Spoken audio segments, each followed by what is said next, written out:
तो माता गंगा और माता लक्ष्मी गौ माता के गोबर और गोमूत्र में स्थान उनको मिल गया। गौ माता सर्वदेवमयी गौ माता हो। महाभारत के अनुशासन पर्व में भगवान व्यास जी ने इस कथा को वर्णित किया है और जन्मेजय महाराज को इस कथा का श्रवण पान कराया है। आइए प्रमाण कर रहे हैं। अतिशय महिमा जान के लक्ष्मी को मैंने अतिशय महिमा जान के लक्ष्मी को मैंने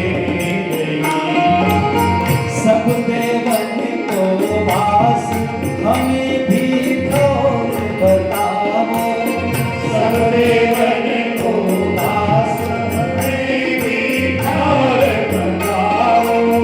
मेरी महिमा समझ देव दुर्लभ यश गाओ। मेरी महिमा समझ देव दुर्लभ गो माता ने कही देवी निज महिमा राखो। माता ने कही देवी निज महिमा राखो। हम मुनि सम निरपेक्ष शांति हरिय मेरा को।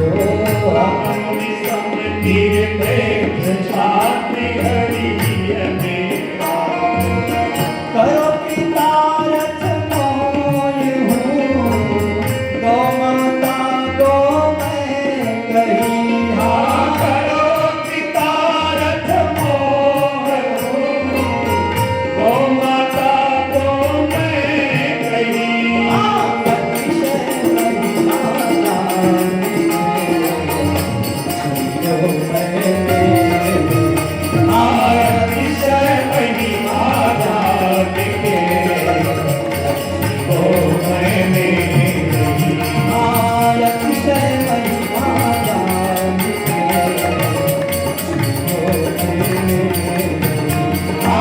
अतिशय महिमा जान के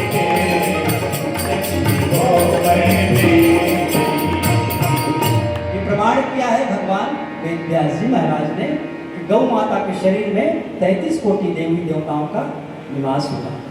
इसलिए गौ माता परम कल्याणकारी, जिनके शरीर पर 33 कोटि देवी देवता निवास कर रहे हैं, वो गौ माता साधारण नहीं है। पर आज समय का मार्ग आज ये गौ माता को निराश कर दिया है। आज ये गाय के लिए हम सबको आंदोलन करना पड़ रहा है, गाय के लिए मांग करना पड़ रहा है। बताइए, ये हमारे घर के सदस्य के रूप में होता था, पर आज दुर्भाग्य है कि हमारे घरों में बड़े बड़े 40,000, 50,000, 1 लाख के कुत्ते घुस गए हैं और गौ माता बाहर हो गई है। कहना पड़ रहा है और इसलिए आज गौ माता की दुर्गति है। करोड़ों के रुपए में घूम रहे हैं और गौ माता के लिए आज स्थान ही नहीं है। किसी से कह दो भैया एक गाय करो, जगह नहीं है। हम तो शहर वाले हैं, चाह करके भी नहीं रखते। हम रखेंगे तो नगर निगम वाले परेशान करते हैं। कॉलोनियों में तो निषेध है। हम लोग गौ कथा में गए थे कोरबा, तो वहाँ स्टील प्लांट एरिया था। तो वहाँ जो प्रबंधन होता है मुख्य कॉलोनी में, उसने आदेश निकाला था कि कॉलोनी में कोई भी गाय नहीं रखेगा। ये गौ कथा हो रही थी, 5 दिवसीय था। आज ये कम से कम 2012-13 की बात है। तो हमने कहा भैया कि आप उस महोदय को कामधेनु यज्ञ के लिए बुलाइए अंतिम दिन, 5वें दिन। तो सब परिवार आया। उनका ही आदेश था कि कॉलोनी में गौ माता नहीं रखा। तो जब पूर्ण हुआ यज्ञ, तो हमने निवेदन किया कि महोदय जी आपने आदेश दिया है कि कॉलोनी वासी गाय नहीं रख सकते। बहुत अच्छा आदेश दिया है, क्योंकि आप अपनी कॉलोनी को शुद्ध बनाना चाहते हैं, परम पवित्र बनाना चाहते हैं। एक आदेश और निकाल दीजिए। कि कोई भी कॉलोनी वाले गाय का दूध दही घी प्रयोग नहीं करेंगे। ये आदेश और निकाल दीजिए तो आनंद आ जाएगा। तो प्रबंधन हंसने लगा और बाद में कहा भैया आपने ऐसा क्यों कहा? तो हमने कहा तो हम तो सुने कि आपने ही आदेश दिया है कि भाई कॉलोनी में गाय नहीं रख सकते, तो आप अच्छा आदेश और निकाल दीजिए कि कोई भी यहाँ पर कॉलोनी वासी गाय का दूध दही घी उपयोग नहीं करे तो ज़्यादा अच्छा होगा, क्योंकि जब गाय ही नहीं रहेगी तो ये दूध दही घी कहाँ से आएगा?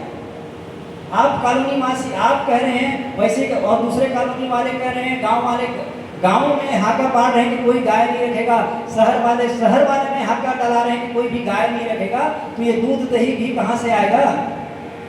क्या वर्षा होगी जैसे बरसात होती है 3 माह दूध दही घी का? कल ही हमने रात में पढ़ा था मध्य प्रदेश में अभी कितना क्विंटल नकली घी पकड़ाया है। और घी किससे बनाया जा रहा था? जितने ही गायों का जो मारते हैं, जिनका हड्डियां होती है, वो कई टन हड्डी वहां मिला। कल की घटना है। हड्डी मांस को गला करके उनके डायरेक्ट चर्बी से, हड्डी से जो मांस निकलता है, जो अंदर से लावा निकलता है, उससे वो घी बना रहे हैं और उस घी से हम हवन कर रहे हैं, उस घी से हम अपना खाद्य पदार्थ को बना रहे हैं। अब बताइए ये क्या है? तो भैया गाय नहीं होगी तो ये तो करना ही पड़ेगा ना, आपको तो घी चाहिए, दूध चाहिए, दही चाहिए, और गाय नहीं है तो क्या करेंगे लोग? इसलिए अगर हमको शुद्ध गाय का दूध चाहिए तो कम से कम अपने घर में एक गाय रखना है। हमने भी रखा है, आप आकर के देखिए, घर में स्थान नहीं है फिर भी गौ माता रखी, और जब तक व्यवस्था बनेगी तब तक रखेंगे। तो भाई हम सबका परम कर्तव्य है कि गौ माता के सानिध्य में रहने से परिवार की आप जो स्थिति देखेंगे वो सदा ही भरा पूरा होता है। ये गौ माता का जो शरीर से दिव्य आभा निकलती है वो पूरे परिवार को पॉजिटिव रखता है, क्योंकि गौ माता के शरीर से निरंतर पॉजिटिव निकलता है, क्योंकि सूर्य केतु नाड़ी गाय के पृष्ठभाग पर होता है। ये संसार में केवल गौ माता के पास ही सूर्य केतु नाड़ी होता है, जिसका सीधा संबंध भगवान सूर्य से होता है। वैज्ञानिकों ने शोध किया है कि गाय के पूंछ को आखिर क्यों पकड़ाया जाता है भारत में, क्योंकि हमारे ऋषियों ने जो परंपरा बनाए हैं, ऋषियों ने जो हमारे ऊपर जो भी हम आज करते हैं, प्रणाम करना, योग करना, ये सब क्या है? ये ऋषियों ने परंपरा बनाई है। तिलक लगाना, चंदन हम लगाते हैं तो यहाँ जो नाड़ी होती है वो और तिलक लगाते हैं तो मंत्र पढ़ते हैं, ओम चंदनश्यम पुण्यम पवित्रम पापनाशनम आपदाम हरते नित्यम लक्ष्मी तिष्ठति सर्वदा। ये मंत्र पढ़ते हैं, सदा ही माता लक्ष्मी निवास करे मस्तक पर भाल पर।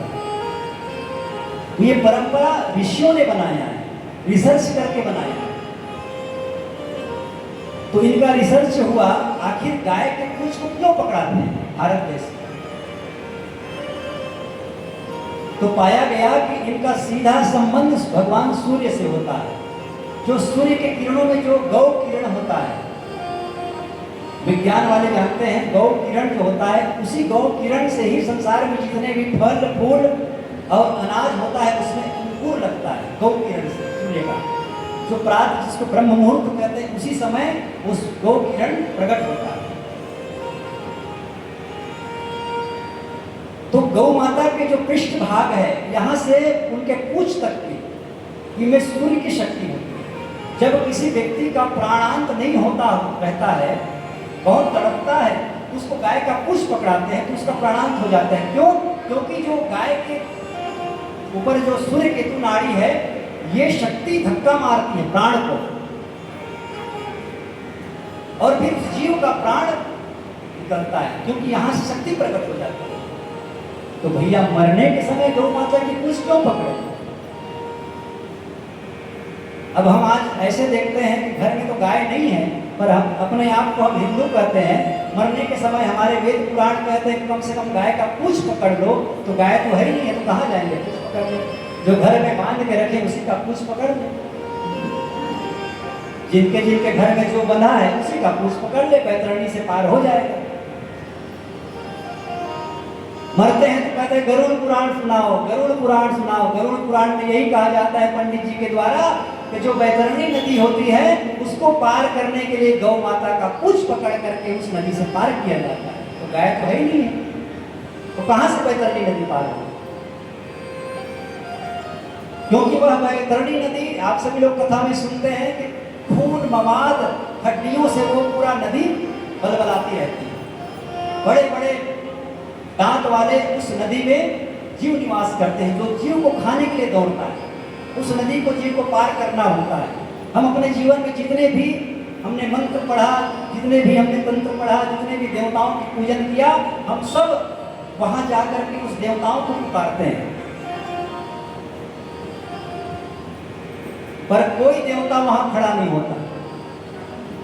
अगर धोखे से हमने किसी गौ माता को कभी केले का छिलका भी खिलाया हो, कल भी कहा था इस बात को, आज भी कह रहे हैं, अगर धोखे से हमने किसी भी गौ माता को केले का छिलका भी खिला दिया हो धोखे से, तो वही गौ माता आपको आशीर्वाद देती है कि बेटा तुमने मुझे धोखे से छिलका खिलाया था, इसलिए मैं तुमको जब मेरी आवश्यकता पड़ेगी, बैतरणी नदी आपको तुमको पार करना होगा तो मुझको याद करना, मैं तुझे बैतरणी नदी से पार करा दूंगी। और वह गौ माता वहां खड़ा होकर के बैतरणी नदी से पार करा दूंगी। ये हमारे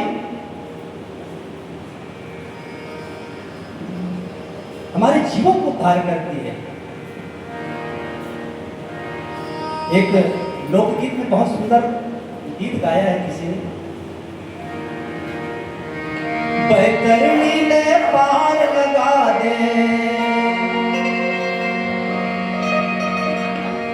बैतरणी ने पार लगा दे, हे लक्ष्मी महामाई, तुर पूजा करे संसार हो,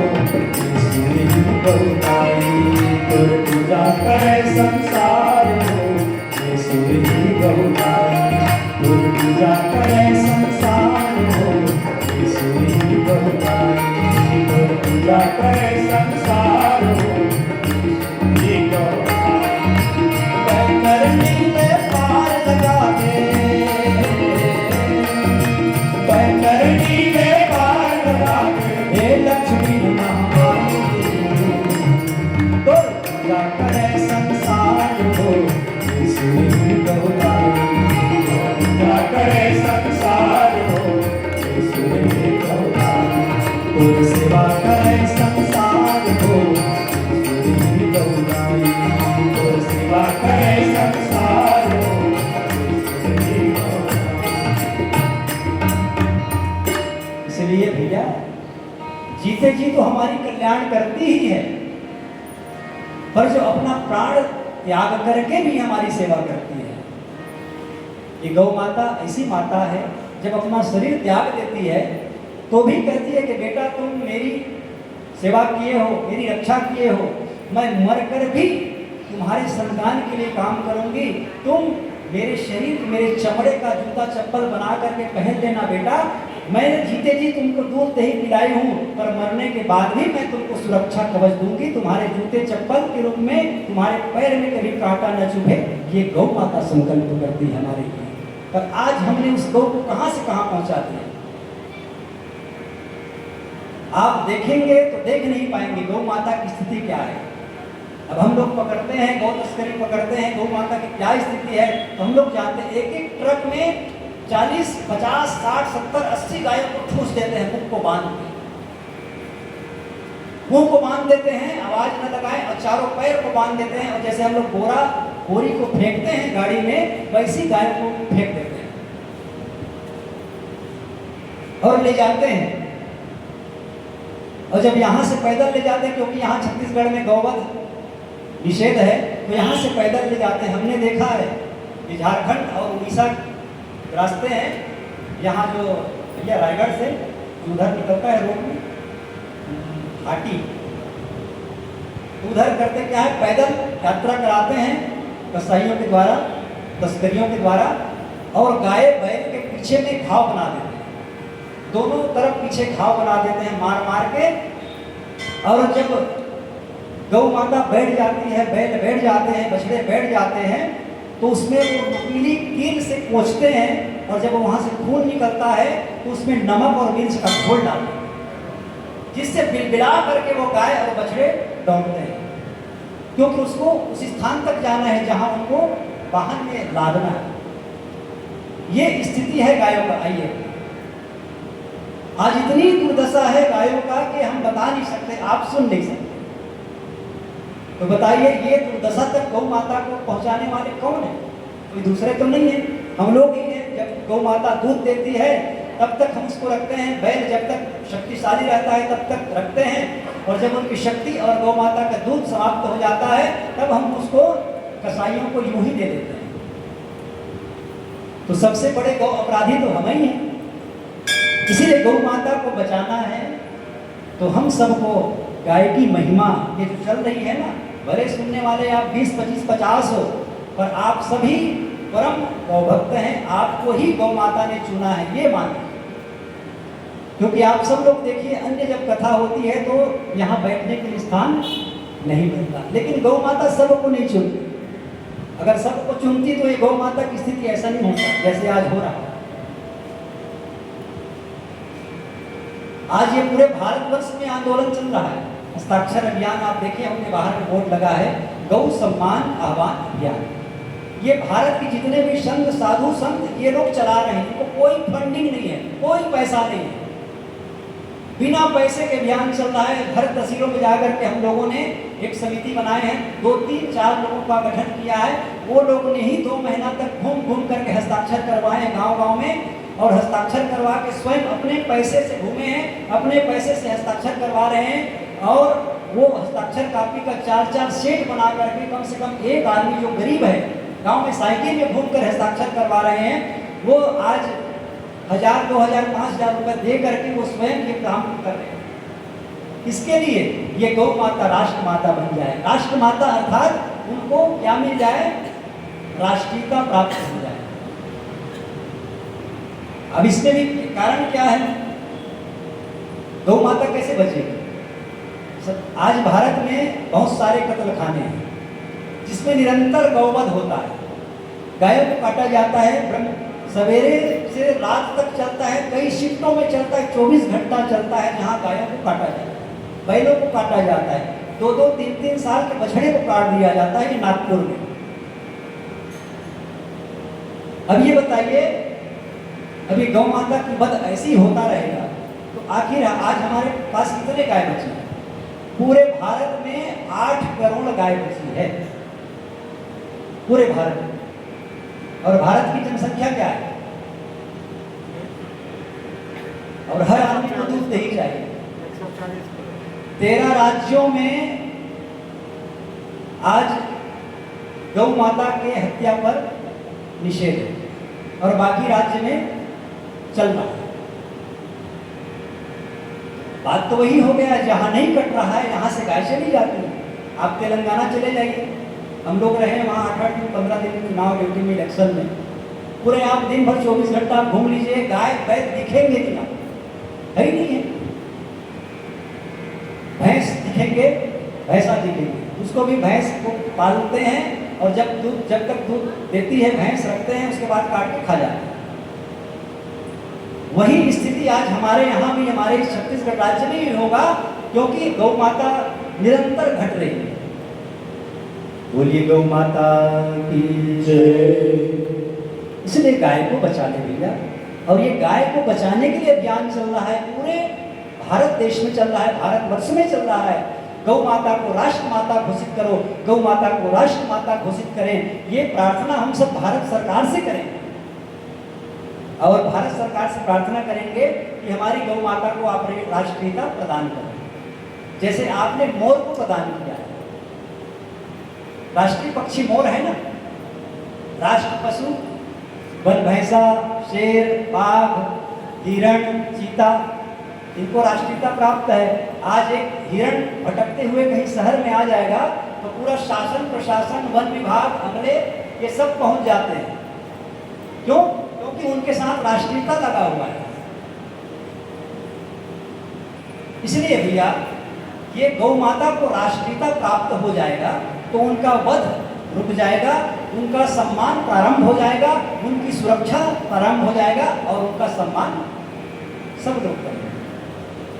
इसलिए गाय को आज सुरक्षा, सम्मान और संवर्धन की आवश्यकता है, सेवा की आवश्यकता है और ये अभियान इसीलिए है। बोलिए गौ माता की जय। सब देवता गौ माता के शरीर पर निवास करने लगे और इस प्रकार से महाभारत के अनुशासन पर्व में इस पावन कथा का वर्णन हुआ है। जहि ललाट गौरा करिवासु, मध्य नासिका कार्तिक खासु, कर्ण अक्षतर कपल नाग, सूर्य चंद्र अखियन बड़ भाग। सूर्य और चंद्र गौ माता के नेत्रों पर निवास करते हैं, इसलिए गौ माता परम कल्याणकारी है। जितनी भी कथा कहे ये कम है। भगवान श्री राम जी की कथा हम 9 दिन सुनते हैं ना, नवधा रामायण 9 दिन, राम कथा सुनते हैं 9 दिन। अब ये गौ माता की कथा 9 दिन क्या पूरे माह तक भी हम सुनते रहे ना तो भी कम होने वाला है। क्योंकि जिस गौ माता के हित के लिए, जिस गौ माता की पुकार से स्वयं भगवान अवतार धारण करते हैं, भगवान श्री राम जी, भगवान श्री कृष्ण जी और साथ ही देवताओं के जो 24 अवतार हैं, ये सब गौ माता के पुकार से ही धरती पर आए हैं। इसलिए गौ माता छोटी नहीं है। आज हमने गौ माता को बहुत छोटा बना दिया, जब काम आता है तब गाय को हम याद करते हैं, पर आप सभी लोग जानते हैं वो कैसा है। ये गौ माता की कथा हो रही है। आप सभी लोग बताइए गाय कैसे आई धरती पर? जैसे देवताओं के अवतार कथा सुनते हैं ना, राम जी प्रकट हुए, भय प्रकट कृपाला दीन दयाला, तो ये गाय गाय हम चिल्ला रहे हैं, ये भी तो कहीं से आई होगी ना। इनका भी तो प्रागट्य की कोई कथा होगी वेद पुराण उपनिषदों में। तो सुने कथा कहाँ से प्रकट हुई गौ माता? मनीष भैया सुने हैं? गोपाल बड़े जी महाराज सुनाए हैं। आइए, बड़ा सुंदर कथा है। 5 प्रकार से गौ माता की अवतार की कथा है, एक नहीं 5 प्रकार।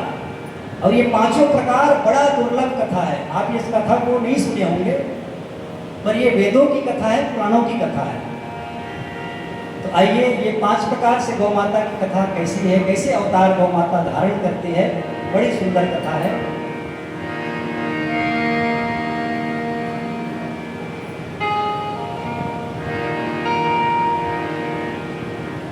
आइए सब मिल करके थोड़ा सा गौ माता का कीर्तन कर लेते हैं, फिर गौ माता की अवतार की कथा। गौ की सेवा से तर जाएगा तेरा जीवन, संवर जाएगा।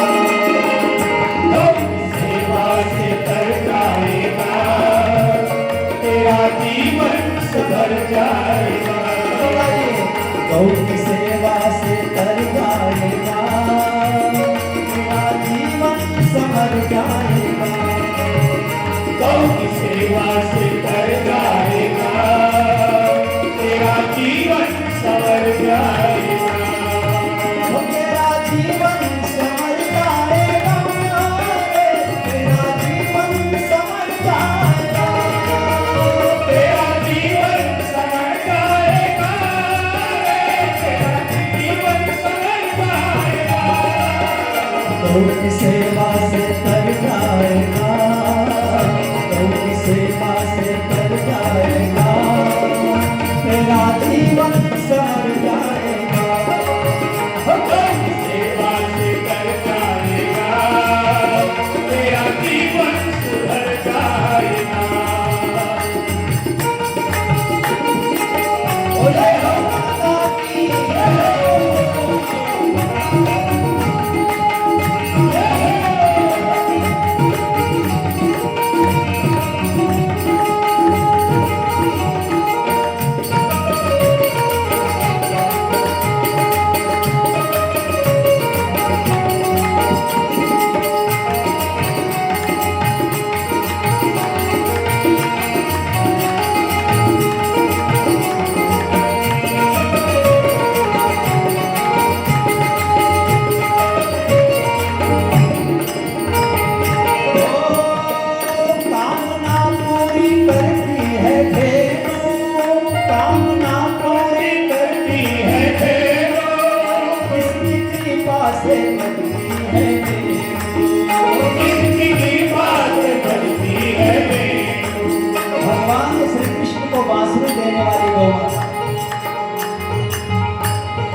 इसलिए नारद जी को वेणु वीणा देने वाली गौ माता है। इसलिए गौ माता की सेवा क्या है? कामना पूरी करती है धेनु, जिनकी कृपा से बनती है धेनु। कामना पूरी करती है धेनु, जिनकी कृपा से बनती है धेनु। ग्रंथ ऋषियों का पढ़ पाएगा, ग्रंथ ऋषियों का पढ़ पाएगा, मेरा जीवन समझ जाएगा। ग्रंथ ऋषियों का पढ़ पाएगा, मेरा जीवन समझ जाएगा। सेवा कर जाएगा, मेरा जीवन समझ जाएगा।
भक्ति जो भी चाहिए ये सब गौ माता प्रदान करती है।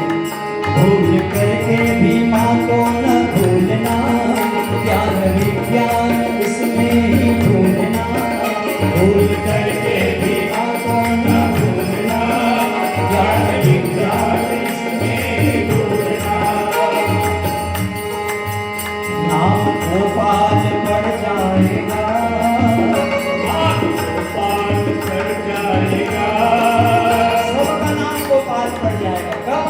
गौ माता की सेवा प्रारंभ करेंगे, सबका नाम गोपाल हो जाएगा। नाम गोपाल बढ़ जाएगा, मेरा जीवन सवर जाएगा। नाम गोपाल बढ़ जाएगा, मेरा जीवन सवर जाएगा। सेवा से बढ़ जाएगा, मेरा जीवन सवर जाएगा। कर जाएगा, मेरा जीवन संवर जाएगा, मेरा जीवन संवर जाएगा, मेरा जीवन संवर जाएगा, मेरा जीवन संवर जाएगा। बोलिए गौ माता की जय। आइए गौ माता के अवतार की कथा। कैसे गौ माता प्रकट हुई? आप सभी लोग कथा सुनते हैं श्रीमद् भागवत, और श्रीमद् भागवत की कथा आप सुनते हैं, उसमें भी भगवान के रास महिमा का वर्णन होता है ना श्रीमद् भागवत कथा में। और सुनते हैं हम लोग श्रीमद् देवी भागवत। श्रीमद् देवी भागवत सुनते हैं, क्यों सुनते हैं? श्रीमद् भागवत क्यों सुनते हैं? आज तो ये प्रचलन हो गया है कि घर में अगर कोई खत्म हो गया है तो तेरही में या उनके श्राद्ध में, वार्षिक श्राद्ध में हम लोग श्रीमद् भागवत कथा सुनते हैं। क्यों भैया? जीवन भर तो कभी सत्यनारायण कथा नहीं सुने हैं, मरने के बाद आप उनको श्रीमद् भागवत कथा सुना रहे हैं। देखा देखी कि उसने फलाने पंडित को बुलाया तो हम उससे और बड़े पंडित को बुला रहे हैं। क्या ये देखा देखी में कोई कथा होती है? बताइए। तो भैया देखा देखी में कथा नहीं, ये कथा तो आत्म कल्याण के लिए होता है। राजा परीक्षित जी कथा सुने, कैसे कथा सुने? केवल अपने जीवन को 7 दिन मान करके कथा सुने, इसलिए कल्याण करें। क्या हम अपने जीवन को 7 दिन मानते हैं? हम तो 7 पीढ़ी को सोचते हैं, हमारे बच्चे आएंगे, हमारे नाती आएंगे, पोता आएंगे, ऐसी व्यवस्था करें, वैसी व्यवस्था करें, 1 मंजिल, 2 मंजिल, 3 मंजिल, 4 मंजिल, 5 मंजिल, न जाने कितने मंजिल बना रहे हैं। अब खुद का पता नहीं, अभी अटैक आए तो अभी यही राम नाम सत्य, और 7 पीढ़ी की सोच रहे हैं। अरे भैया जीते जी कर लो ना जो करना है, तो लूटे पड़े। ऐसा काम करें जिससे भैया लोक कल्याण हो, जन कल्याण हो और आत्म कल्याण हो। आत्म कल्याण के लिए साधन की जाती है, और हम लोग अपने को साधना छोड़ करके औरों की साध की बात करते हैं। तो श्रीमद् देवी भागवत के 9वें स्कंद में ये माता सुरभि प्रागट्य की कथा है। हम जो भी कथा यहाँ पर 2 दिन सुना रहे हैं, ये सब वेदों की कथा है, पुराणों की कथा है। और ये गौ माता की कथा कोई नई कथा नहीं है कि आज ये प्रकट हो गई। ये सबसे पुरातन कथा है। जब भगवान राम जी का अवतार नहीं हुआ था, भगवान श्री कृष्ण जी के अवतार नहीं हुए थे, भगवान शिव जी का अवतार नहीं हुआ था, और ये सृष्टि नहीं बना था, तब से गौ माता की कथा चल रही। अब श्रीमद् देवी भागवत के 9वें स्कंद में भगवान वेद व्यास जी महाराज ने इस कथा का वर्णन किया।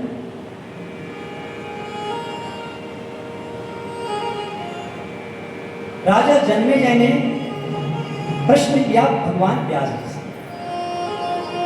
कहे कि प्रभु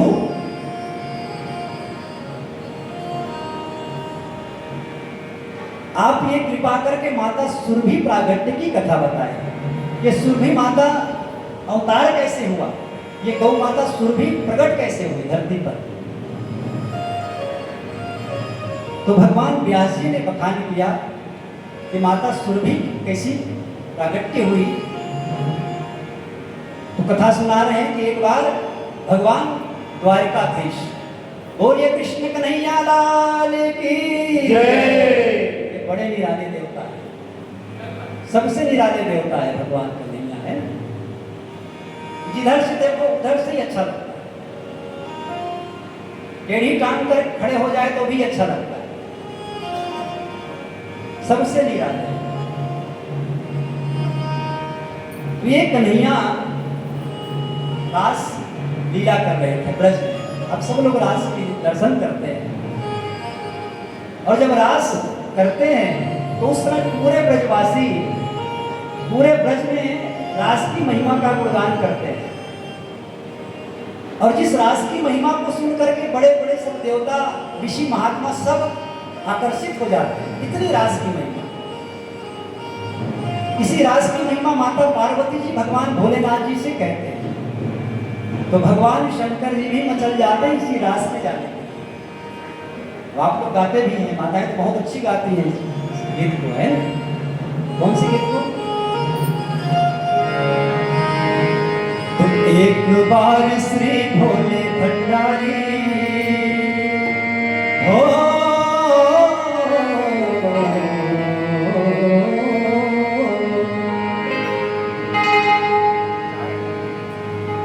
एक बार श्री भोले भंडारी बन करके ब्रिज नारी गोकुल में आ गए।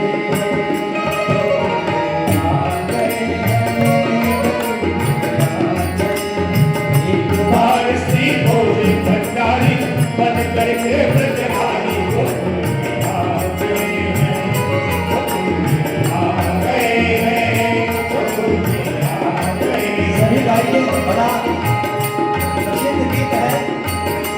पार्वती भी मना बिहारी, ना माने त्रिपुरारी, गोकुल में आ गए, गोकुल में आ गए, गोकुल में आ गए। पार्वती भी मना बिहारी, ना माने त्रिपुरारी, गोकुल में आ गए, गोकुल में आ गए, गोकुल में आ गए।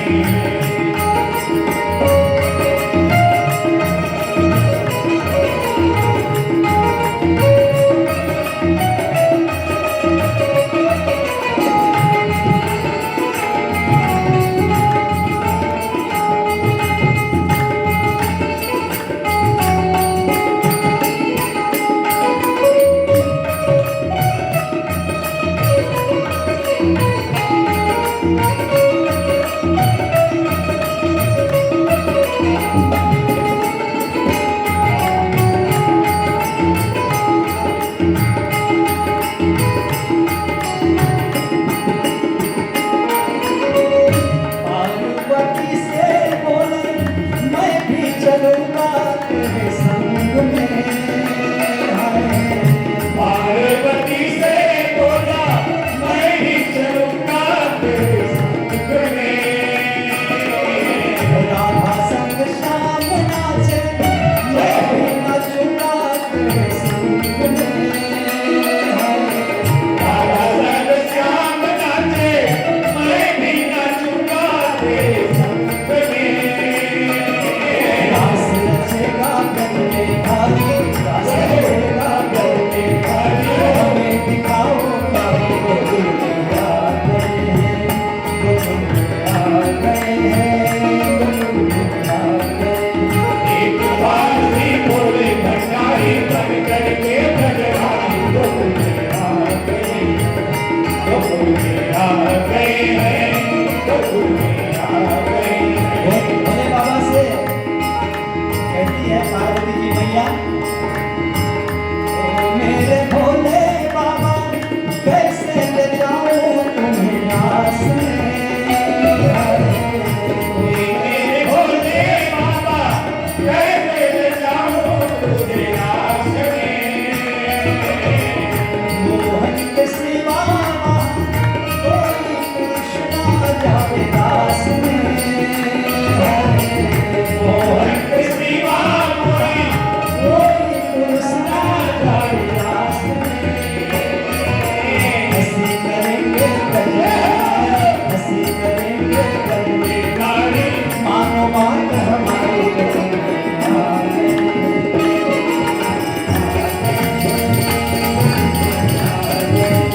एक बार भी बोले भंडारी बन करके भगवान गोकुल में आ गए हैं, गोकुल में आ गए हैं, गोकुल में आ गए हैं, गोकुल में आ गए हैं, गोकुल में आ गए हैं, गोकुल में आ गए हैं, गोकुल में आ गए हैं।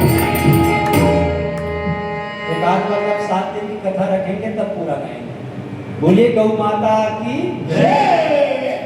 उसी रास मंडल में जब भगवान श्री कृष्ण भाग्य बिहारी रास की लीला कर रहे थे, रास करते करते बहुत दिन बीत चुके और उस समय कहते हैं एक समय के लिए भगवान श्री कृष्ण को थकान लगा। हमको भी थकान लगती है, सबको थकान लगती है, माओ को भी थकान लगता है। तो भगवान द्वारकाधीश को भी थकान लगा। तो जब थकान लगी तो एकांत स्थान में चले गए, रास से एकांत स्थान में चले गए और एकांत स्थान में जाकर के अर्धशयन अवस्था में भगवान लेट गए। और जब भगवान लेटे तो उनको थकान महसूस हो रहा था, इसलिए उन्होंने माता श्री राधे रानी को याद किया। बोलिए राधा रानी की जय। राधा रानी प्रकट हो गई। हमारो धन राधा श्री राधा श्री राधा, हमारो धन राधा श्री राधा श्री राधा, हमारो धन राधा श्री राधा श्री राधा, हमारो धन राधा श्री राधा श्री राधा। जीवन धन राधा राधा राधा राधा, जीवन धन राधा राधा राधा राधा, परम धन राधा राधा राधा राधा, परम धन राधा राधा राधा राधा, हमारो धन राधा श्री राधा श्री राधा, हमारो धन राधा श्री राधा श्री राधा, हमारो धन राधा श्री राधा श्री राधा, हमारो धन राधा श्री राधा श्री राधा, परम धन राधा श्री राधा श्री राधा, परम धन राधा श्री राधा श्री राधा। परम धन राधा श्री राधा श्री राधा। राधे रानी प्रकट हो गई। भगवान द्वारकाधीश ने राधा रानी को देखा और भगवान श्री कृष्ण और राधा की जो आह्लादनी शक्ति थी, प्रेम, वो एक स्थान पर प्रकट हो गया, आभा मंडल में प्रकट हो गया। और भगवान श्री कृष्ण और राधे का जो प्रेम था वो आह्लादनी रूप में प्रकट हुआ और ये दोनों के प्रेम स्वरूप में माता सुरभि प्रकट हो गई। बोलिए सुरभि मैया की जय। माता सुरभि प्रकट हो गई राधा के स्वरूप में। तो जब माता सुरभि प्रकट हुई तो उनके स्तनों से पावन दुग्ध बह रहा था, अमृत तुल्य दूध माता सुरभि के थनों से बह रहा। भगवान श्री कृष्ण ने माता सुरभि को प्रणाम किया और कहा कि हे माता, मैं दुग्ध पान करना चाहता हूँ और इसलिए आप मुझे अमृत तुल्य दूध प्रदान करने की कृपा करें। भगवान श्री कृष्ण के खास सखा के रूप में श्री सुदामा जी महाराज को भगवान कृष्ण ने याद किया और जिनको याद करते हैं वो आ जाते हैं। हृदय से जिनको भी याद करें आप, वो बिल्कुल आप सन्मुख पाएंगे, क्योंकि याद का उल्टा होता है दया। जिनको आप याद करेंगे तो दया करके आपके पास आएंगे। बोलिए वृंदावन बिहारी लाल की जय। जय हो। अब जब माता सुरभि प्रकट हुई तो दुग्ध पान करना चाह रहे थे भगवान, तो श्री सुदामा जी महाराज को याद किया है। भगवान श्री कृष्ण ने सुदामा जी पहुंच गए और कल की कथा में हम लोग सुन रहे थे कि आज हम लोग सुदामा चरित्र कैसे सुनते हैं भागवत कथा। श्री सुदामा जी के चरित्र को आज लोग कैसे कैसे प्रस्तुत कर रहे हैं, आप लोग देख रहे हैं कथा में। ऐसा दरिद्र बनाएंगे, ऐसा भिखारी बनाएंगे। सुदामा जी दरिद्र नहीं है। सुदामा जी जो जितेंद्रिय है, अपने पूरे अपने शक्ति को जगा सकते हैं। ऐसे श्री सुदामा जी महाराज प्रकट हो गए वहां पर और भगवान कृष्ण ने कहा कि हे सखा, मैं गौ माता के दुग्ध पान करना चाहता हूँ, आप ये सुरभि माता के दुग्ध का दोहन करें। सुदामा जी महाराज ने उस पात्र को लेकर के गए माता सुरभि के थनों के पास और सुरभि माता ने अपना दुग्ध उस पात्र में भर दिया।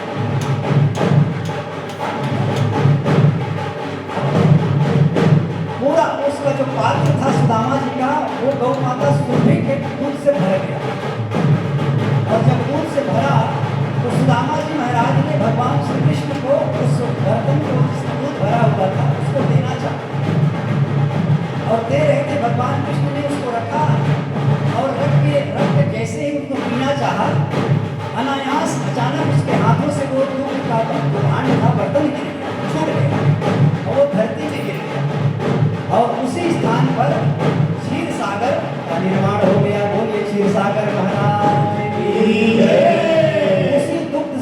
सागर प्रकट हो गया। उसी स्थान पर भगवान सदा निवास करते हैं, सदा क्षीर सागर शयन। माता सुरभि के दुग्ध का वो धार है, प्रवाह है, जो क्षीर सागर के रूप में प्रकट हो जाते हैं। ये सुरभि प्रागट्य में दो अवतार है, क्षीर सागर का भी प्रागट्य और माता सुरभि का भी प्रागट्य। इस प्रकार पहली गौ माता सुरभि के अवतार की कथा है देवी भागवत के 9वें स्कंद।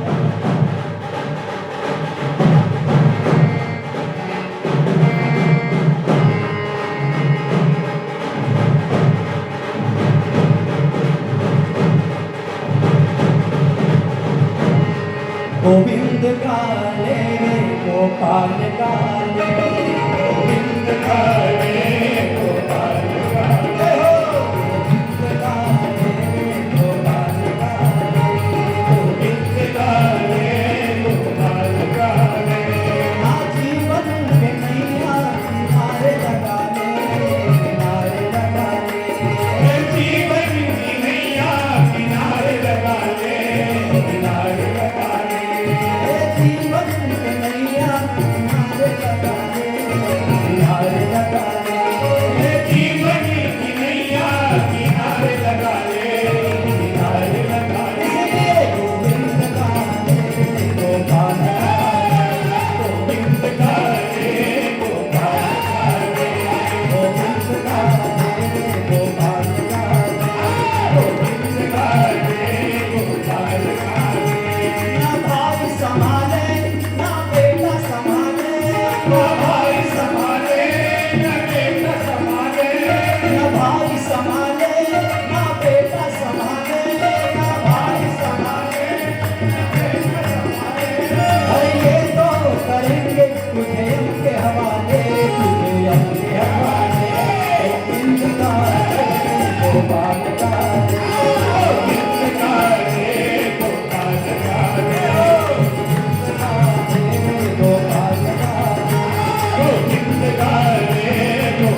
गाने गोपाल गाने गोपाल गाने गोविंद गाने गोपाल गाने। सुरभि माता प्रकट हो गई। ये देवी भागवत के नवम स्कंद में माता सुरभि प्रागट्य की पहली कथा और दूसरी फिर आगे कथा होगी, क्योंकि ये सुरभि प्रागट्य की 5 प्रकार की कथा है।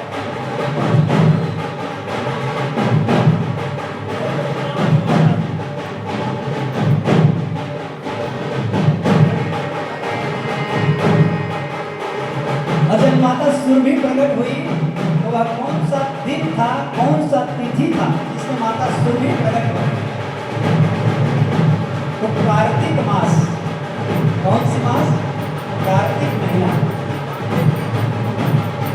शुक्ल प्रतिपदा।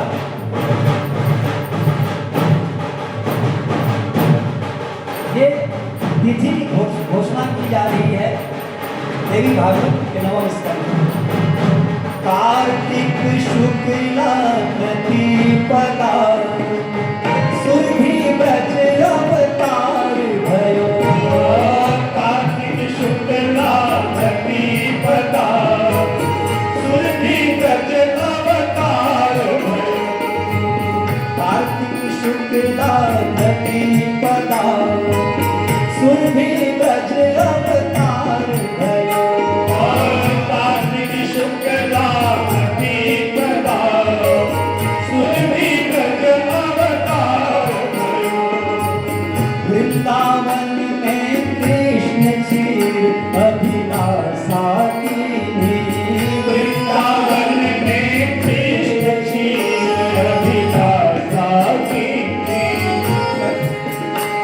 ओ प्रगति सुरभि संग मनोरथ बसहि। प्रगति सुरभि संग मनोरथ बसहि। श्री रामाने दुहो दूध गोविंद दीनी। श्री रामा ने तुहो दूध गोविंद दीनो। हाथ फूट गिरि दूध दूध को पाए। भाग फूट गिरि दूध दूध को सागर। क्षीर सिंधु महिमायमित बोलो कहीं श्रृंगार भयो। क्षीर सिंधु महिमायमित गोवै श्रृंगार भयो। कार्तिक शुक्ला प्रतिपदा सुरभि ब्रज अवतार भयो। कार्तिक शुक्ला प्रतिपदा सुरभि ब्रज अवतार भयो। ओ कार्तिक शुक्ला प्रतिपदा सुरभि ब्रज अवतार भयो। कार्तिक शुक्ला प्रतिपदा सुरभि ब्रज अवतार भयो। कार्तिक शुक्ल प्रतिपदा को माता सुरभि ब्रज में अवतार हुई और मनोरथ के साथ प्रकट हुआ माता सुरभि। और उनके साथ श्री सुदामा जी महाराज ने उस सुरभि माता का दुग्ध का दोहन किया है। और जब भगवान श्री कृष्ण को दिया तो भगवान श्री कृष्ण के हाथों से अनायास वह दुग्ध का पात्र गिरा, वहीं क्षीर सागर का निर्माण हुआ। ये देवी भागवत के नवम स्कंद का एक पावन कथा है माता सुरभि के प्रागट्य की। ये पहली कथा है। और जब माता सुरभि प्रकट होती है तो सब देवता प्रसन्न होकर के माता सुरभि का उत्सव मनाते हैं, प्रागट्य उत्सव मनाते हैं। जैसे आज हम लोग भगवान राम जी के जन्म में उत्सव मनाते हैं ना, उसी प्रकार से माता सुरभि प्रागट्य की उत्सव मनाते हैं सब देवता मिल करके गोलोक धाम में, स्वर्गलोक में। हे हा सुरभि मंगल हरि सुरभि मंगल गाये। सुरभि मंगल गाये। हरि सुरभि मंगल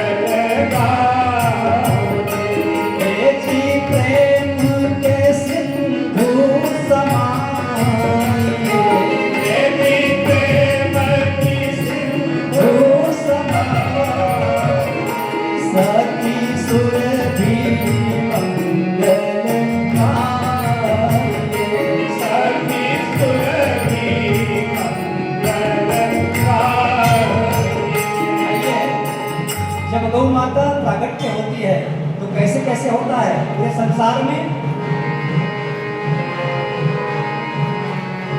मंगल दर्शन मंगल दर्शन मंगल दर्शन मंगल दर्शन मंगल दर्शन मंगल दर्शन मंगल दर्शन मंगल नाम सुनाइए मंगल नाम सुनाइए मंगल नाम सुनाइए। मंगल नाम सुनाइए जल मूल गाय की सेवा जल मूल गाय की सेवा जल मूल गाय की सेवा जल मूल गाय की सेवा सहज ही गोविंद पाइए सहज ही गोविंद पाइए सहज ही गोविंद पाइए सहज ही गोविंद पाइए सखी सुरभि मंगल गाए। सखी सुरभि मंगल गाए सखी सुरभि मंगल गाए। सखी सुरभि मंगल गाए जल गोकुल ब्रज वृंदावन जल गोकुल ब्रज वृंदावन जल गोकुल ब्रज वृंदावन जल गोकुल गोवर्धन मन ध्याइए गोवर्धन मन ध्याइए आगे गोवर्धन मन ध्याइए गोवर्धन मन ध्याइए गाँव बरसानो गहवर गाँव बरसानो गाँव बरसानो गहवर गाँव बरसानो सहज नाम सुनाइए सहज ही नाम सुनाइए सखी सुरभि मंगल गाए। सखी सुरभि मंगल गाए सखी सुरभि मंगल गाए। सखी सुरभि मंगल गाए तीनों लोक में गौ माता सुरभि के प्रागट्य का उत्सव मनाना प्रारंभ हो गया, क्योंकि सारे संसार को माता सुरभि का स्वरूप प्राप्त होने वाला था। अभी तो केवल एक ही गाय प्रकट हुई है। आज पूरे संसार में जितने भी गौवंश है ये सब सुरभि माता का ही संतान है। ये सुरभि माता प्रकट हुई है। ये देवी भागवत के 9 स्कंद की कथा है। अब दूसरे अवतार है माता सुरभि का। ये सभी अवतार की कथा कल्प कल्प के अनुसार है।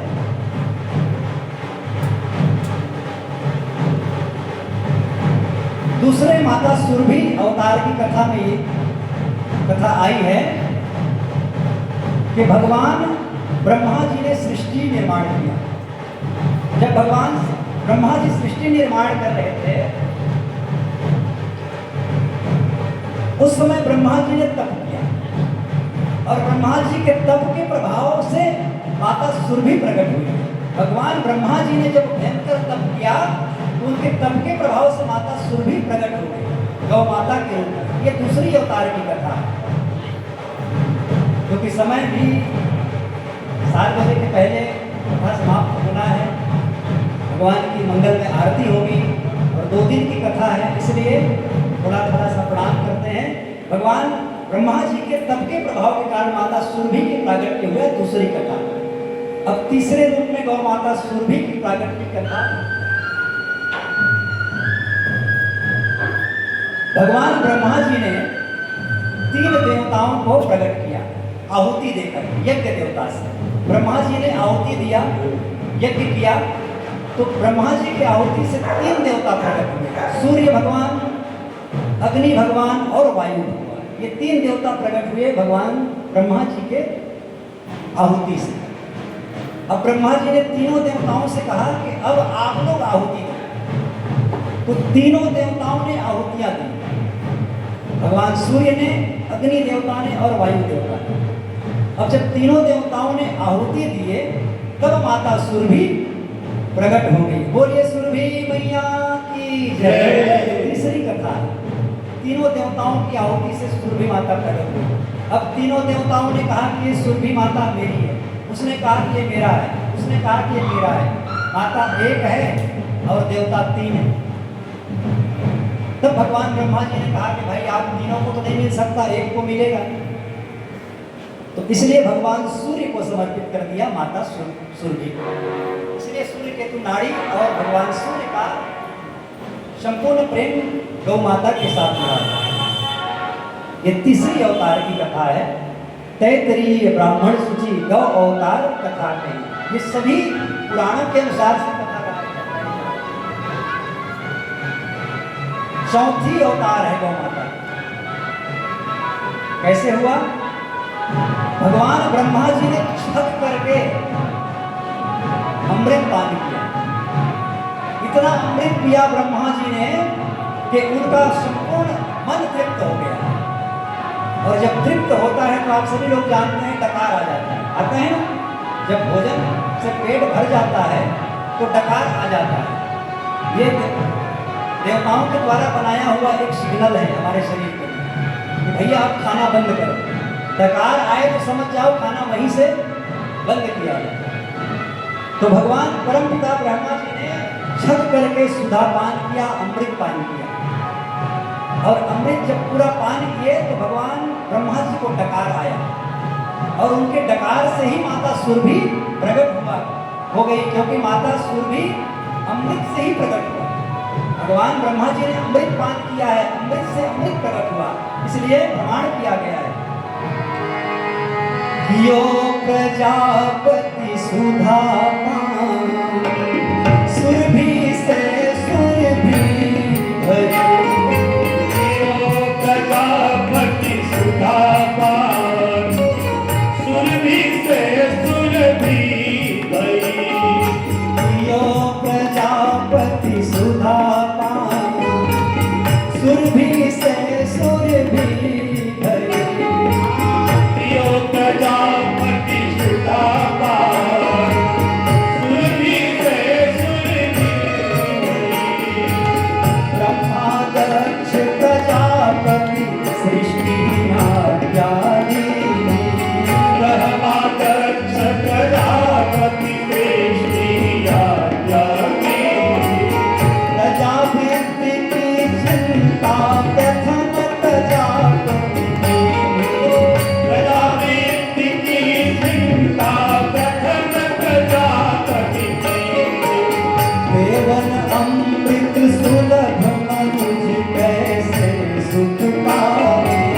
देवन अमृत सुलभ मनुज कैसे सुख पावे।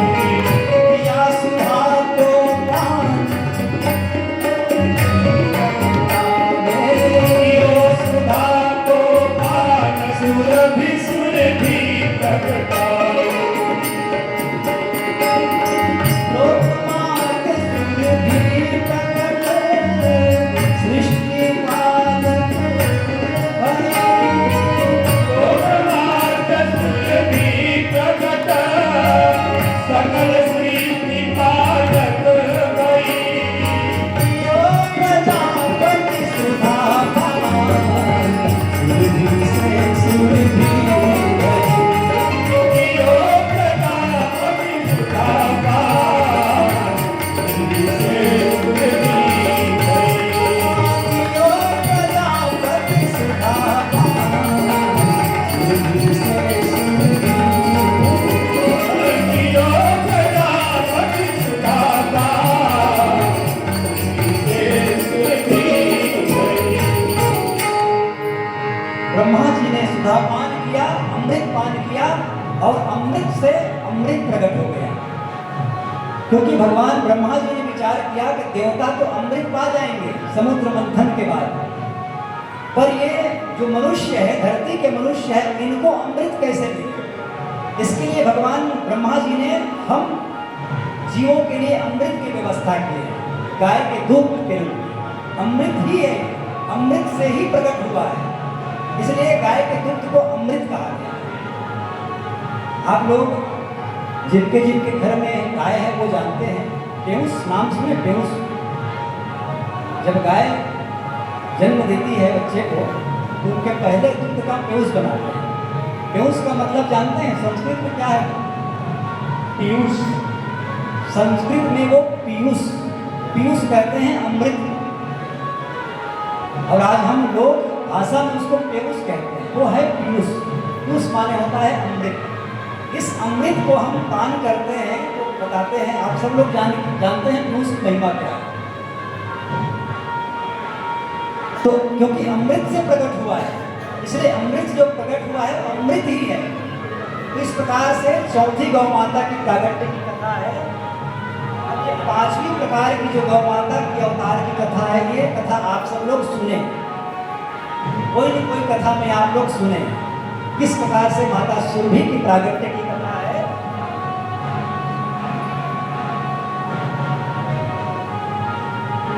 अब ये गौ माता की अवतार की कथा भविष्य पुराण की है। 18 पुराण बनाए हैं ना भगवान वेद व्यास जी महाराज ने, तो ये भविष्य पुराण की कथा है कि माता सुरभि कैसे प्रकट हुई। ये पांचवी प्रकार अवतार की कथा है। हम देवताओं के अवतार की कथा एक ही प्रकार से सुनते हैं, भगवान श्री कृष्ण के अवतार की एक ही प्रकार से कथा सुनते हैं। मथुरा के जेल में भगवान अवतार लेते हैं, प्रगट कृपा। भगवान श्री राम जी अयोध्या में अवतार लेते हैं, विप्रधेनु सुरसंत हित लिंद मनुज अवतार। पर गौ माता की अवतार की कथा एक नहीं 5 प्रकार से कथा है, इसलिए देवताओं से भी श्रेष्ठ है गौ माता की कथा सेवा, क्योंकि जिनकी सेवा स्वयं देवता करते हैं। तो गौ माता की अवतार की कथा कैसे साधारण हो सकती है? ये 5वीं गौ माता की अवतार की कथा है। ये कथा को आप सब लोग श्रवणपान किए। आइए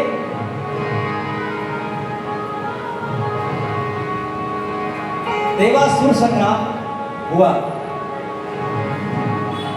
सतयुग में। उस समय दैत्यों को मिला था क्या? संजीवनी महामंत्र। दैत्य गुरु शुक्राचार्य जी ने भगवान शंकर जी से संजीवनी महामंत्र प्राप्त कर लिया, जिस मंत्र से मरे हुए को जीवित किया जा सकता है। दैत्यों को तो मिल गया संजीवनी महामंत्र, भगवान शंकर जी ने एक कल्प में एक देवता या किसी को एक को दिया जाता है। दैत्य गुरु शुक्राचार्य को मिल गया संजीवनी महामंत्र, और देवता उस समय अमर नहीं हुए थे, तो दैत्य लोग देवताओं को मार देते थे, तो देवता मर जाते थे हमारे आप जैसे, क्योंकि अमर नहीं हुए थे। तो देवताओं को चिंता हो गई कि भाई ये दैत्य लोग को जब हम देवता दैत्यों को मारते हैं तो इनके गुरु शुक्राचार्य जी आकर के जीवित कर देते हैं, पर हम देवता मरते हैं तो हम मर जाते हैं, हमारी संख्या दिनों दिन कम होती जा रही है, क्या करें? हमको भी कुछ व्यवस्था करनी चाहिए, हमको भी कुछ अमरत्व का वरदान मिलना चाहिए। तो सब देवता मिल करके इकट्ठा हुए और यही अमरत्व की खोज के लिए सब देवताओं ने गोष्ठी किया, और गोष्ठी में यह आया कि चलो भाई अमृत की खोज करें। अब अमृत की खोज कैसे होगा? तो फिर मंथन होगा। इसका तो सागर का, समुद्र का मंथन। अभी समुद्र का मंथन भी कहां से देवताओं ने लिया? उदाहरण, वो भी गाय से। गाय का जब दही मथते हैं ना मथानी से, किसने मथा है? हाथ खड़ा करें, ये देखो दही का मंथन। वाह वाह, जय गौ माता। दही का मंथन होता है, उसी को आधार लिया है देवताओं ने। बोले जैसे हमारी माताएं दही का मंथन करते हैं ना, उसी प्रकार से हम समुद्र का मंथन करें। तो बोले भैया इतना बड़े समुद्र है, मथेंगे कैसे? देवताओं के पास ऐसे भी शक्ति कम है, बुद्धि बहुत है, क्योंकि गाय के दूध पीने वाले के पास बुद्धि बहुत होती है। पर बल कम होता है। और जो भैंस का दूध पीते हैं उनके पास बल बहुत होता है, बुद्धि कम होता है ना। भैंस के आगे बीन बजाए भैंस रहे वो बुरा। बहुत सारे कहावत है। भैंस चराने वाले जानते हैं भैंस पूरे जंगल में चर के आएगी और जब आकर के वो पेशाब करेगी तो तालाब में। पर गौ माता बैल कभी भी तालाब में आकर के जल में पेशाब नहीं करते। ये प्रमाण है, क्योंकि बंटवारा जब हुआ है तो देवताओं के पक्ष में गौ माता चली गई है और दैत्यों के पक्ष में भैंस चली गई है। दोनों के दुग्ध का अलग अलग प्रभाव है। जो गाय का दुग्ध पान करता है उनके मन मस्तिष्क पर गीता और सज्ञान का प्रभाव संचालित होता है, और जो भैंस का दूध पान करता है उनको उनके मनोवृत्ति में तामसी और मांसाहार और अनेक प्रकार की जो दुष्टताएं हैं ऐसे विचार प्रकट होते हैं। ये भैंस के दूध का प्रभाव। इसलिए गाय का दूध अपने बच्चों को पिलाना चाहिए। डॉक्टर के पास जाते हैं, डॉक्टर दूध देता है तो क्या कहता है? भैंस के दूध के साथ दवाई खाना। क्या कहते हैं? गाय के दूध के साथ खाना। दवाई भले काम करे या ना करे पर गाय का दूध तो काम करेगा। हाँ, अच्छा, गाय में भी प्रकार है, आज बना दिया गया है। हम जो कथा गा रहे हैं, सुना रहे हैं, ये हमारी भारतीय देशी नस्ल गौ माता की कथा है, ये जर्सी का नहीं है। ये जर्सी गाय जो बाजार में घूमते हैं ना, जो बिना डील के बिना सींग के, ये गाय जैसी है। क्या है वो? गाय जैसी। उनका नाम है गाय जैसी, गाय नहीं है, क्योंकि वो बनाया हुआ है। वैज्ञानिकों ने क्या किया है, कुछ अंश सुअर से निकाला, कुछ अंश कुत्ते से निकाला गया, कुछ अंश गधे से निकाला गया, कुछ अंश घोड़े से निकाला गया, कुछ खच्चर से निकाला गया और कुछ गाय से निकाला गया, और गाय के गर्भ में प्रभाव उसको स्थापित कर दिया। उसका जो बच्चा हुआ वो है जर्सी। न घोड़े जैसा, न गाय जैसा, न कुत्ते जैसा, न सुअर जैसा, न गधे जैसा। गाय जैसी है, दिख रही है, बस दूध दे रही है, पर दूध का एक भी प्रभाव उसके दूध में नहीं। ये जर्सी का है। जर्सी के आप गोबर गोमूत्र से स्नान करेंगे तो बीमार पड़ जाएंगे।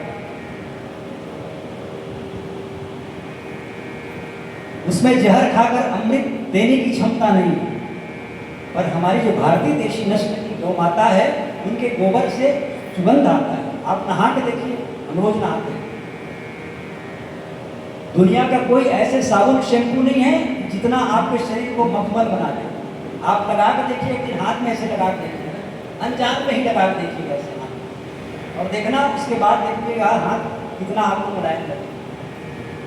हमारे साथ बांसुरी बजाते थे भैया, नहीं है कि आए नहीं है, त्रिभुवन दास। कथा में सुने ऐसे, हम लोग मुंगेरी क्षेत्र में कथा कर रहे थे, भैया गाय का गोबर में मैं भी स्नान करूँ, नहा लो।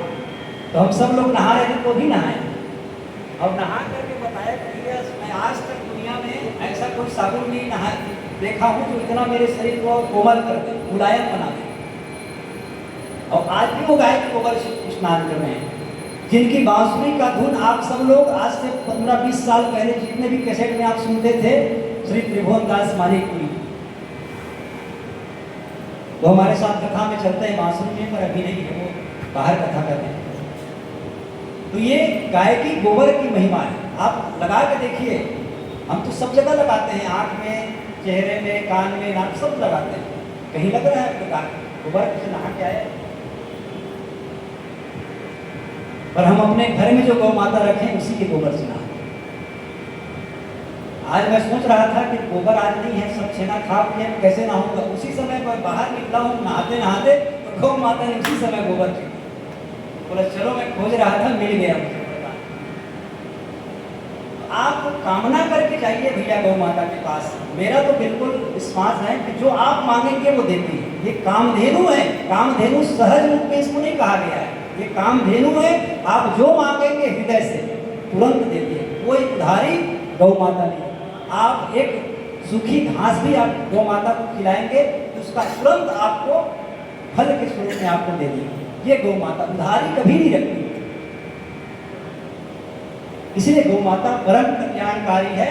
तो दैत्य और दानव देवताओं ने मिलकर के समुद्र मंथन किया, आप सभी लोग जानते हैं। तो देवताओं ने कहा कि भैया हमारे पास बल तो नहीं है, बल कहाँ से मिलेगा? तो बोले दैत्यों से मिलेगा।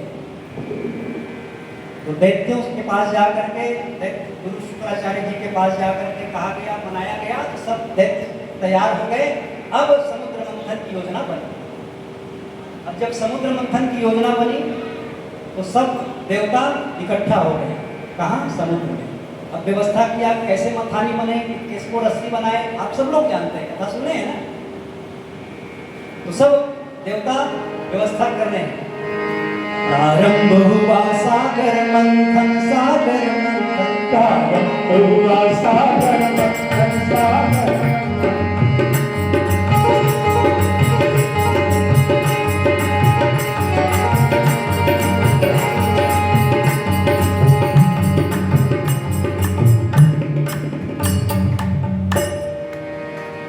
प्रारंभ हुआ सागर मंथन, सागर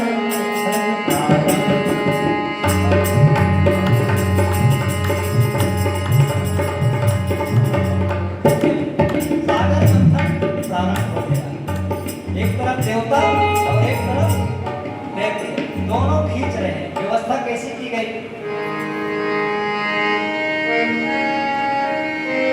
मदिरा जल बनी मथानी, मदिरा जल की बनी मथानी, वासुकी नाग की मेहंदी बनाई, वासुकी नाग की मेहंदी बनाई।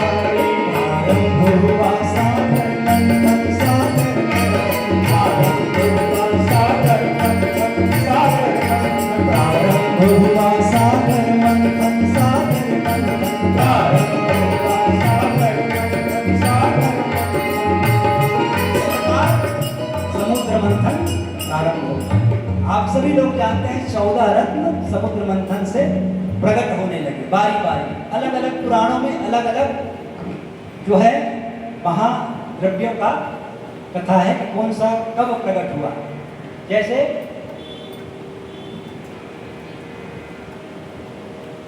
अमृत पहले बताया गया है कुछ पुराणों में। अमृत, ऐरावत, कल्पवृक्ष, कौस्तुभमणि, उच्चश्रवा घोड़ा, पंचजन्य शंख, चंद्रमा, धनुष, कामधेनु, धन्वंतरी, रंभा, लक्ष्मी माता, वारुणी। ये क्या है वारुणी? ये शराब है, ये साधारण नहीं है। इसको सरकार इसीलिए नहीं बंद कर पा रहे। ये शराब साधारण नहीं है भैया, समुद्र मंथन से निकला हुआ है। इसीलिए न तो सरकार बंद कर पा रहे हैं, न तो हम लोग बंद कर पा रहे हैं। क्योंकि द्रव्य है ना, 14 रत्न में एक रत्न है ये प्रकट हुआ और निकला क्या? विष हलाहल। ये 14 रत्न प्रकट हो रहे हैं। और 14 रत्न जब प्रकट हुए, आप सभी लोग जानते हैं, हम गौ माता की कथा गा रहे हैं। ये गौ माता कैसी प्रकट हुई? बोलिए गौ माता की जय। समुद्र मंथन चल रहा है, बारी बारी सब रत्न प्रकट हो रहे हैं। अब गौ माता की प्रागट्य हुई, समुद्र मंथन हो रहा है, कामधेनु माता प्रकट हो गई। पहली गौ माता, 5 गौ माता प्रकट हुई समुद्र मंथन से। तो पहली गौ माता कौन सी है? नंदा। बोलिए नंदा मैया की जय। गौ माता के नाम पहली गौ माता जो प्रकट हुई समुद्र मंथन से, याद रखेंगे ना, नंदा नामक गौ माता प्रकट हुई। इसी नंदा नामक गौ माता को जमदग्नि महाराज को दिया गया। जमदग्नि महाराज ने इसी नंदा नामक गौ माता की जब सेवा किए, तब उनके यहाँ भगवान श्री परशुराम जी का अवतार हुआ। इन्हीं गौ माता की सेवा के परिणाम। कौन सी गौ माता? याद रहेगा ना, अगले साल फिर आप पूछेंगे। दूसरी गौ माता प्रकट हुई जिनका नाम है सुभद्रा। बोलिए सुभद्रा गौ माता की जय। इस गौ माता को भरद्वाज महाराज को प्रदान किया। इसी गौ माता की प्रदक्षिणा भगवान श्री राम जी ने वनवास के दौरान किए थे। इसी गौ माता की प्रदक्षिणा किए थे भगवान श्री राम जी, माता सीता और लक्ष्मण जी के साथ भरद्वाज महाराज के आश्रम। तीसरी गौ माता प्रकट हुई, उनका नाम है सुरभि। बोलिए सुरभि मैया की जय। इस सुरभि माता जी को वशिष्ठ महाराज को प्रदान किया। इसी वशिष्ठ जी महाराज ने इसी गौ माता की सेवा किए और भगवान राम जी के गुरु हुए। क्योंकि गुरु के बिना हमारा जीवन अधूरा है। गुरु का सानिध्य हमारे जीवन में सदैव होना चाहिए। गुरु की छाया में शरण जो आ गया, उसके जीवन में सुमंगल आ गया। उसके जीवन में सुमंगल आ गया।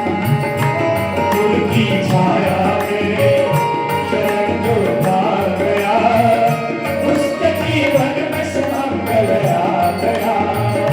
उसके जीवन में सुमंगल आ गया। उसके जीवन में सुमंगल आ गया। उसके जीवन में सुमंगल आ गया। गुरु के बिना हमारा जीवन अधूरा है। देवर्षि नारद जी ने भी गुरु नहीं बनाया। जहां जहां बैठते थे वहां वहां को गोबर से लेपा जाता था। बिना गुरु के हम अशुद्ध रहते हैं। गुरु बनाए, पर गुरु कैसा बनाए? आजकल तो बाजार में बहुत गुरु घूम रहे हैं, एक से एक गुरु मिलेंगे, पर कैसा बनाएंगे? तो एक तो कहावत है ना, पानी पीवे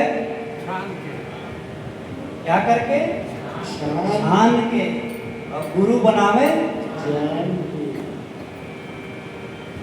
ऐसे को गुरु मत बनाना जो आपको धन दौलत और सबसे बर्बाद कर दे। ऐसे भी हैं काल नेमी जैसे भी।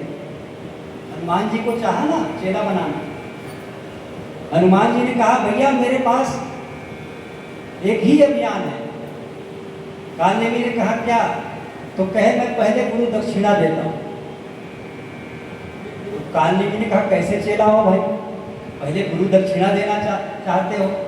तो बोले मैं गुरु दक्षिणा पहले देता हूँ, बाद में फिर दीक्षा देता हूँ। तो हम सबको भी जानकर के गुरु बनाना चाहिए, जो सामर्थ्य गुरु, सामर्थ्य स्वामी।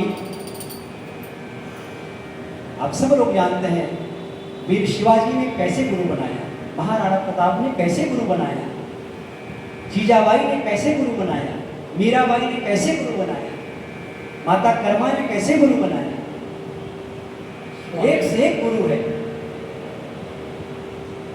और वर्तमान में कलयुग में हमारे पंडित श्री राम शर्मा आचार्य जी महागुरु, ऐसे गुरु का सानिध्य हमारे जीवन को यही धन्य बनाते हैं।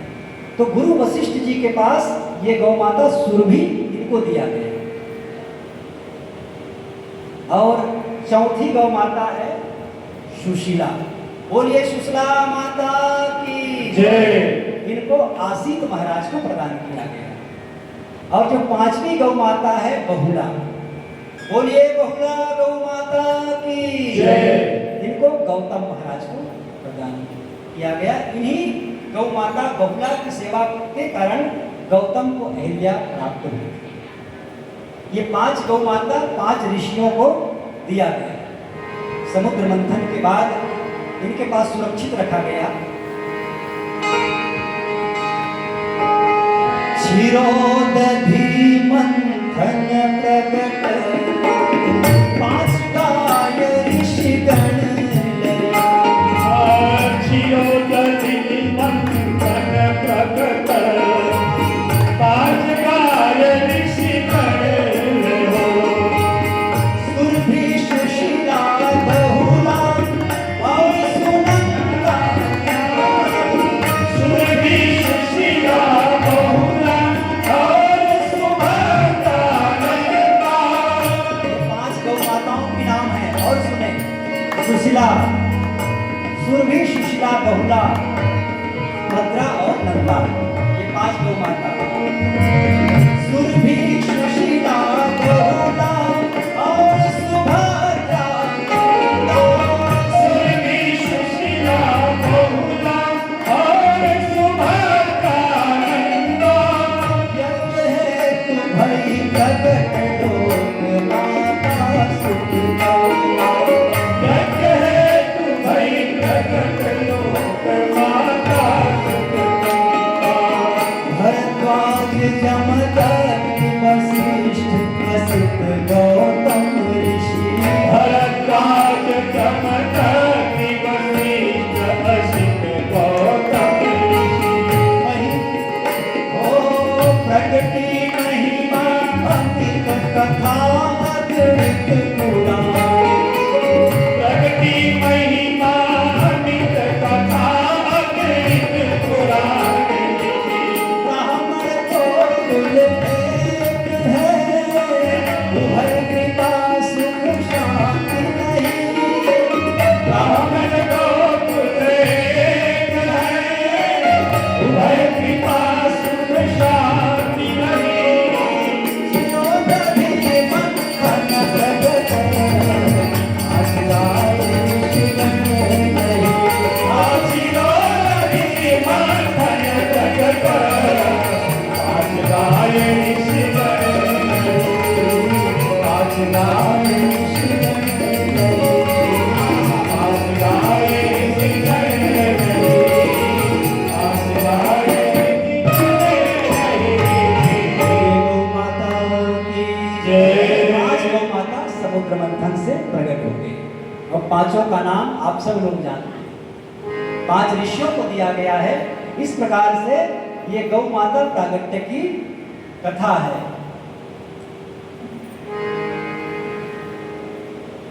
आइए, इस प्रकार से गौ माताओं की प्रागट्य की कथा है। और हमने कहा था भगवान श्री राम और भगवान श्री कृष्ण का जन्म भी होना है। आप सभी लोग कथा सुनते हैं कि भगवान वामन का अवतार कैसे हुआ। भगवान वामन का भी अवतार हुआ तो माता अदिति ने पयोव्रत किया था। आप सभी लोग जानते हैं, कथा सुनते हैं, अदिति माता ने पयोव्रत किया। पयोव्रत के प्रभाव के कारण माता अदिति के गर्भ में भगवान वामन आए। पयोव्रत का अर्थ यह है कि गौ माता के दुग्ध, दही, घी, मक्खन को ही उसने अपना आहार बनाया और व्रत को किया केवल 12 दिन। 12 दिन व्रत किया पयोव्रत, क्योंकि कश्यप जी ने बताया था कि देवी आप पयोव्रत करो और आपके गर्भ में दिव्य बालक संतान की प्रादुर्भाव होगी। माता अदिति ने पयोव्रत किया और दिति माता ने भी नकल किया, पर उनके गर्भ में वामन जैसे देवता नहीं आए। ये जितने मरुतगण हुए ये सब दिति माता के गर्भ में प्रकट हो गए। लंबी कथा है। देवराजेंद्र ने दिति माता के गर्भ को नष्ट किया। एक को 7 किया, 7 को 7 सप्ते 49 बना दिया। 49 मरुतगण पैदा हो गए दिति माता के गर्भ से। पर अदिति माता के गर्भ से भगवान वामन का प्रादुर्भाव हुआ। आप सभी लोग जानते हैं भगवान वामन प्रकट होकर के अवतार लेकर के राजा बलि के यहाँ जाते हैं यज्ञ में, और राजा बलि से 3 पग भूमि की मांग करते हैं। 2 पग में ही भगवान सर्वोच्च विश्व को नाप दिया और राजा बलि के घर में द्वारपाल बन गए। आप सब लोग कथा जानते हैं, यही कथा है, कोई नई कथा नहीं है। आइए भगवान श्री राम जी के प्रागट्य की थोड़ी सी कथा फिर मंगल में आती है। बोलिए श्री रामचंद्र भगवान की जय।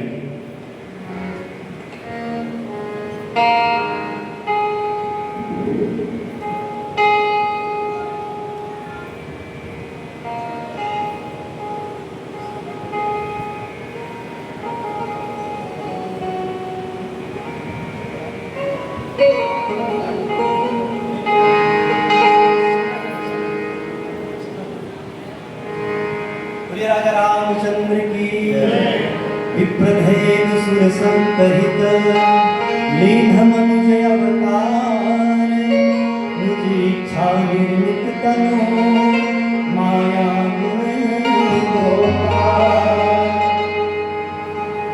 राजा दशरथ जी गुरु के पास गए और गुरु ने यज्ञ का कारण बताया। यज्ञ किया गया। श्रृंगी ऋषि वशिष्ठ बुलावा, वशिष्ठ जी ने श्रृंगी ऋषि को बुलाया गया। यज्ञ किया गया। यज्ञ से अग्नि देवता प्रकट हुए और प्रकट होकर के जरूर दिए प्रसाद रूप में।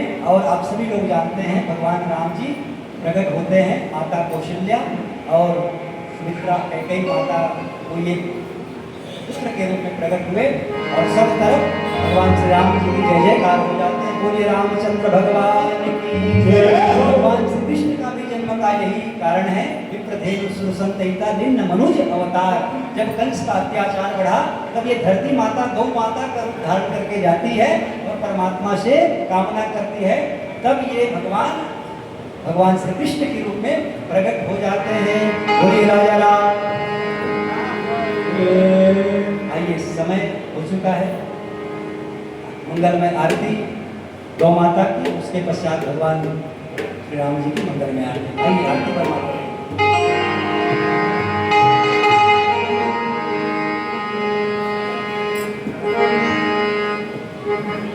श्री राम जय राम जय जय राम।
देवाय तस्मै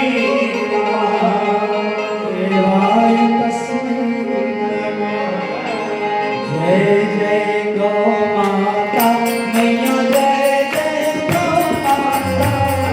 तुम लक्ष्मी अन्नपूर्णा, तुम लक्ष्मी अन्नपूर्णा, ऋषि मुनि सबका मैया जय जय गौ माता। तुम हो रिद्धि सिद्धि, तुम हो गृहलक्ष्मी मैया, तुम हो गृहलक्ष्मी। सुख शांति स्वरूपा, तुम सुख शांति स्वरूपा, तुम वैभव लक्ष्मी मैया जय जय गौ माता।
सेवा तेरी हरि तेरी आरती मैं गाऊं।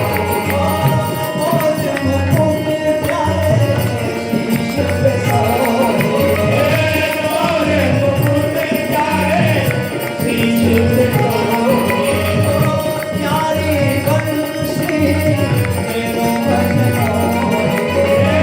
प्यारी बंसी मेरो मन मोहे।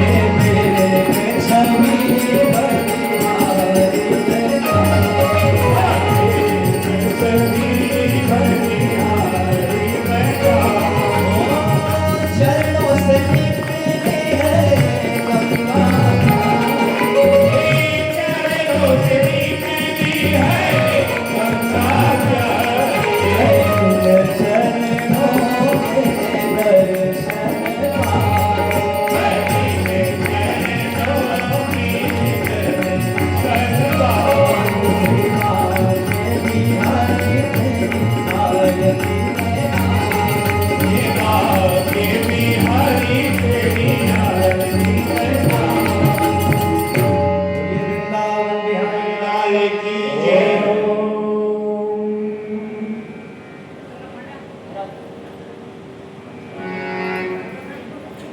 श्री रामचंद्र